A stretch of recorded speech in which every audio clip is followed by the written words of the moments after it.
Tim has coached and mentored top professionals in business, sales, and show business. He's a certified behavioral analyst, a DISC expert, a stand-up comedian, and the CEO of his own tech company, CMIT Solutions, West Midtown Manhattan. He has a very wide range experience, everything from being a cab driver to a comedy club manager. And he has a very interesting take on how to use comedy. And we're also going to talk about a little bit the difference between comedy and humor.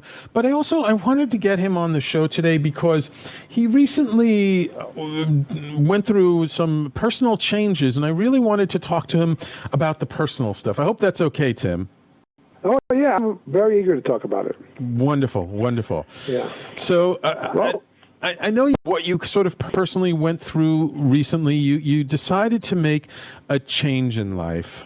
And I'm wondering if you can talk to our audience a little bit about sort of what led up to that choice and what you were really thinking when you decided to make that choice.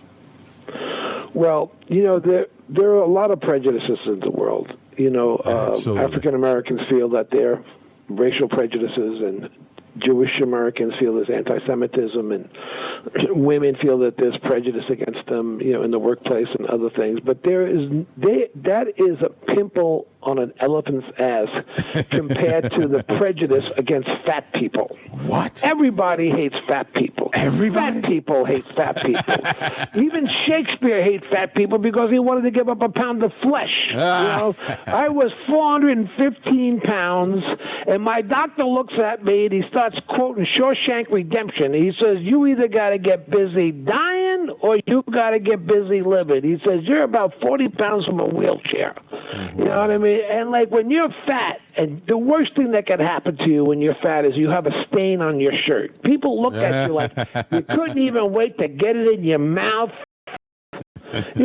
And like all day when I walk around with that way, at least 3 times a day, people would come up with diet plans. Hey, why don't you call my cousin? I got a great... fat people know every diet in the world, but everybody's got a diet plan that's going to make me lose all this weight. You know what I mean? Hey, Tim. Very nice, you know what I mean? Hey, Tim, you know why diets... I would do that. Hey, Tim, you know why diets don't work? Why? Just look at the first 3 letters. DIE, right? But I mean, like I would get on the subway and sit down, and people would look at you and go, "Jesus, how many seats are you going to take up?" And you really know how fat you are. I really knew how fat I was. I got up one day and 7 people sat down. All right, but now, Tim, just to be fair to you, how tall are you?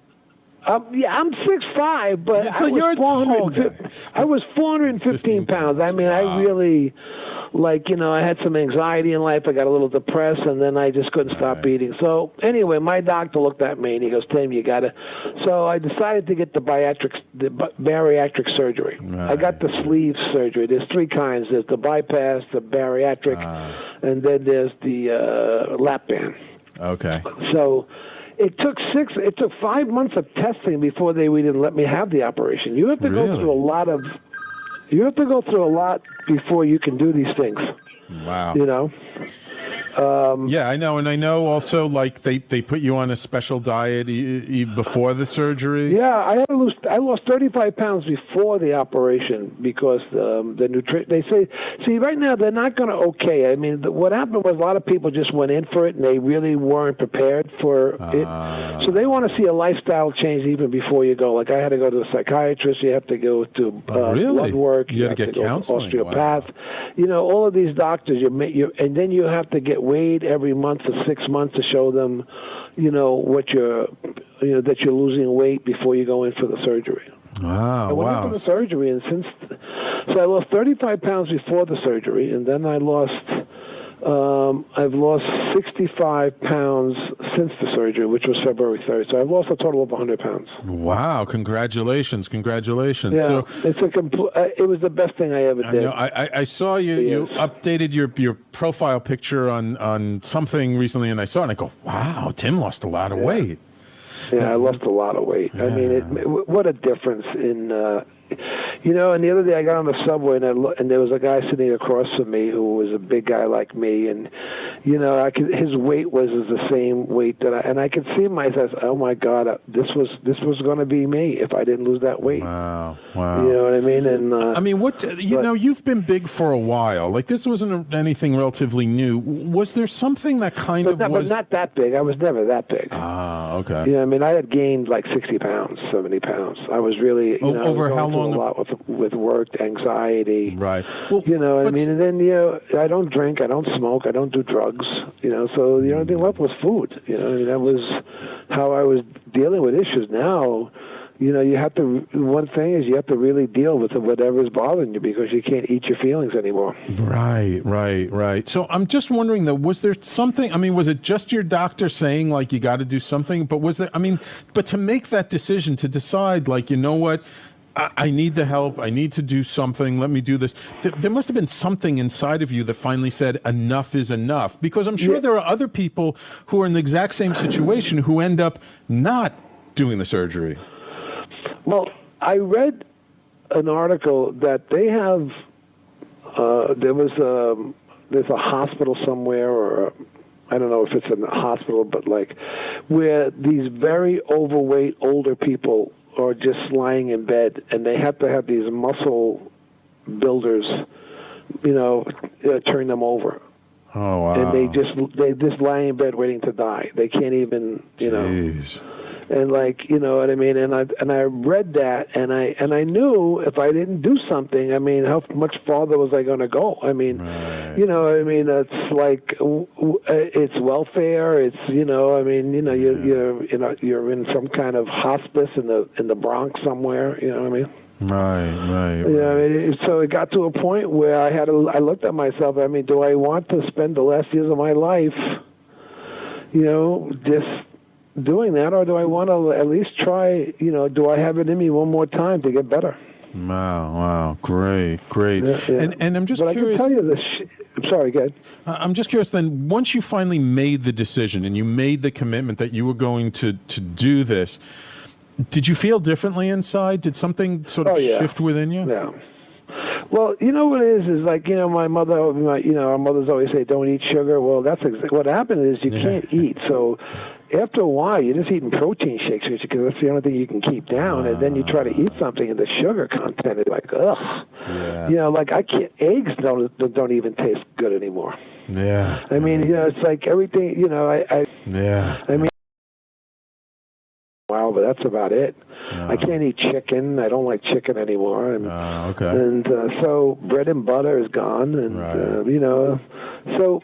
But I've heard that other people have lost this weight and then they've never changed their eating habits and gained the weight back. So it's not a done deal. You really have to be very active. You know, it gives you a chance to have a lifestyle. But if you can lapse right back into that same old.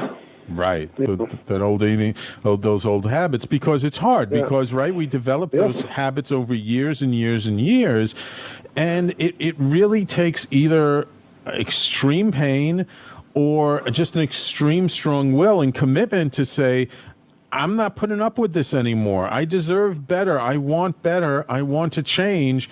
And then you got to just go for it and keep reminding yourself, like, every minute of every day, this is what I want. You know, it's really, you know, I'm a behavioral coach, right? Right. So it doesn't matter what happens. It only matters how you react to what happens. And so when I get, you know, when I have anxiety or I'm dealing with issues and stuff like that, well, how do I react to it? Well, I react to it by eating. And so it's breaking that you know, that connection between anxiety and food. Right. I know a guy who is really, you know, a big man like me, and he says to me, you know, people keep coming up with these diets, and I tell them, yeah, I'm eating because I've got a wife, 3 kids, 3 businesses, and you know, and about 200 people bothering me every day. And I laugh because I know what he was talking about. I mean, because when you run businesses, the only place you go to get like a little time to yourself is like you go out to eat something. Right. So you have to really decide that you have to find another way Another way to find, what works for you, what can serve you. I'm curious, now that you've done it and you're thinner, how do you feel about yourself? What, has changed about your own sort of self-image? Just in the couple of minutes we have before we go to our break. Well, I tell you what I feel about myself. What I've gotten to the point in my life is if I get upset about something, I know that I'm going to get over it, so I don't really have to act on it. Like, for instance, we got a very volatile political season right now. Right. And if you turn on the cable channels and you watch it, whatever your political persuasion is, you can get yourself upset. So now I know, there's nothing I can do about it. I was telling one young fellow the other day, are you worried about the environment? And he goes, yeah. He said, well, I'm not. He goes, you're not? No. The environment's going to be around for 20 more years. That's what I got left. It's your turn. It's your turn to get worried about it, not me. I can't do anything about it anymore. Right. So it's a learning things that bother me, like somebody blocking the subway door. Things that bother me, like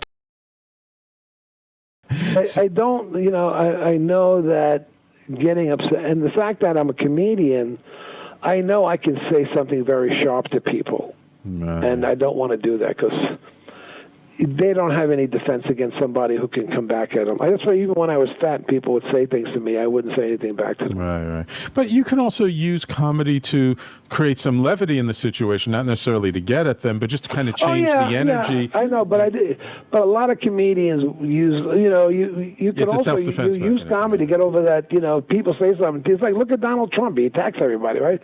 Well, comedy, you get you want to say something to me, I'll say something back. But now I don't do that. Because I know that person saying something is not a comedian. So whatever I say to them, it's going to hurt more because it doesn't hurt me. You build up a. It doesn't affect you anymore because you've been in comedy for so many years.